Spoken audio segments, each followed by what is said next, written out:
Ahmedabad you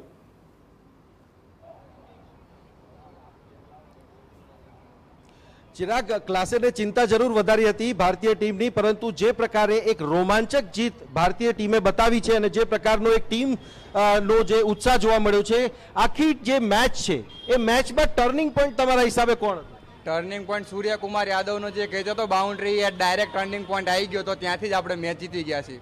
અને જે બુમરાએ જે વિકેટ લીધી છે 32 બોલમાં 32 હતા, ત્યાં બધે ઇન્ડિયાવાળા આશા છોડી દીધી હતી, પણ જેવી બુમરા વિકેટ લઈ ગયો ક્લાસેનની, ત્યાંથી મેચ આખી બદલાઈ ગઈ હતી અને ભારતના પક્ષમાં આવી ગઈ હતી. તમારું બહુ મસ્ત વિકેટ લીધી છે હાર્દિક. અચ્છા, બોલિંગ ખાસ કરીને ખૂબ મહત્વની હતી, કારણ કે સૌથી પહેલા વાત એવી હોય છે કે બેટિંગમાં ચલો રન તમે બનાવ્યા છે, પરંતુ એને ચેસ કરવા માટે જે પ્રકારે સાઉથ આફ્રિકન પ્લેયર્સ જે પ્રકારે બેટિંગ કરી રહ્યા હતા, એ પણ એક ચેલેન્જિંગ ટાસ્ક હતું ઇન્ડિયન ટીમ માટે.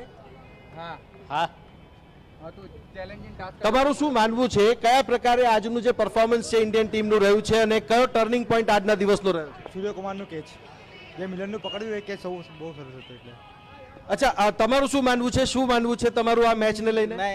गुजरात क्या मानना है आपका आज की जो मैच है उसको लेकर के, क्योंकि विश्व विजेता हुई है भारतीय टीम? इसमें पूरा श्रेय एक तरीके से रोहित शर्मा की कप्तानी को भी देना चाहेंगे, क्योंकि उन्होंने भी बहुत मेहनत करी, बाकी टीम प्लेयर्स ने भी काफ़ी अपने एफर्ट्स डाले और काबिले तारीफ विराट कोहली की बल्लेबाजी थी. जिस हिसाब से उन्होंने बल्लेबाजी करी बहुत अच्छा लगा कि अपने भारत के पास एक ट्रॉफी और आई. અચ્છા, તમારું શું માનવું છે આખું જે બેટિંગ લાઇનઅપ જે પ્રકારે રહ્યું, બોલિંગ લાઇનઅપ જે પ્રકારે રહ્યું, બંનેમાં વધારે સારું કોણે કર્યું છે, બુમરાએ કે પછી આપણે વિરાટ કોહલીએ, કોણે? આમ જોવા જઈએ તો મારા ખ્યાલથી અત્યારે તો બોલિંગ ઉપર જ આપણે મોસ્ટ ઓફલી જીત્યા છીએ. એમાં બુમરાહનું પરફોર્મન્સ ને હરદીપસિંહનું પરફોર્મન્સ બહુ જોરદાર રહ્યું હતું, એના લીધે જ આપણે જીતી શકાય એવું કહી શકાય. અને પ્રેશરમાં બી જો કે હતી ઇન્ડિયા, જ્યારે પ્રેશરમાં હતી ત્યારે વિરાટ કોહલીના અક્ષર પટેલે બી સારી બેટિંગ કરી છે, તો સારું રહ્યું છે ઇન્ડિયા માટે. તો ચિરાગ, અહીંયા જુઓ તમે, ઉત્સાહ જરૂરથી છે બધામાં, કારણ કે સતત જે આખા રોડ ઉપર તમે ક્યાંય પણ નીકળો તો જે ટીમનો જે ઉત્સાહ છે, અહીંયા બેઠા બેઠા પણ જે એમના સમર્થકો છે એમનો વધારી રહ્યા છે. અને જે પ્રકારે આ મેચ રહી છે, ક્લાસેને એક વખત ચિંતા જરૂર વધારી હતી ભારતીય ટીમની, પરંતુ જે પ્રકારે ફરીથી કમબેક કર્યું છે અને સૌથી મહત્વની બાબત જે અર્શદીપ અને બુમરાહની જે પ્રકારે બોલિંગ રહી છે અને એના કારણે જે પ્રેશર બિલ્ડઅપ કર્યું છે સાઉથ આફ્રિકન ટીમ ઉપર, ત્યારે એ જે પ્રેશર છે, પ્રેશરના કારણે ભારતીય ટીમ જે છે એનો ઉત્સાહ આજે વધ્યો છે.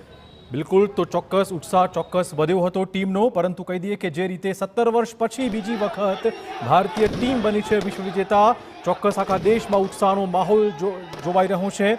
લોકો ફટાકડા ફોડી રહ્યા છે, ભારતનો ઝંડો લહેરાવી રહ્યા છે, રસ્તા પર આવી ગયા છે. ન માત્ર અમદાવાદ પરંતુ રાજકોટ, સુરત જેવા મોટા શહેરોમાં અત્યારે ક્રિકેટ રસિકો આ જશ્ન મનાવી રહ્યા છે. સૌથી વધુ વિરાટ કોહલીએ 76 રન ફટકાર્યા હતા. ત્યાર પછી બેટિંગ લાઇનઅપની વાત કરીએ તો હાર્દિક અને બુમરાહે જે એક પછી એક વિકેટ લેવાનું શરૂ કર્યું, ત્યારથી આશા ચોક્કસ બંધાઈ હતી કે હવે ભારતીય ટીમ જીતી શકે તે કક્ષાની આવી ગઈ છે અને માટે છેલ્લા જે છે અંતિમ ઓવર ચોક્કસ નિર્ણાયક સાબિત થઈ છે. જોઈ શકો છો 3 દ્રશ્યો છે ગુજરાતના અલગ અલગ શહેરોના, તમામ શહેરોમાં આપ જોઈ શકો છો કેવી રીતે રાત્રે અત્યારે ઉત્સાહમાં આવીને ક્રિકેટ રસિકો રસ્તા પર આવી ગયા છે, ફટાકડા ફોડી રહ્યા છે, ભારતનો ધ્વજ લહેરાવી રહ્યા છે.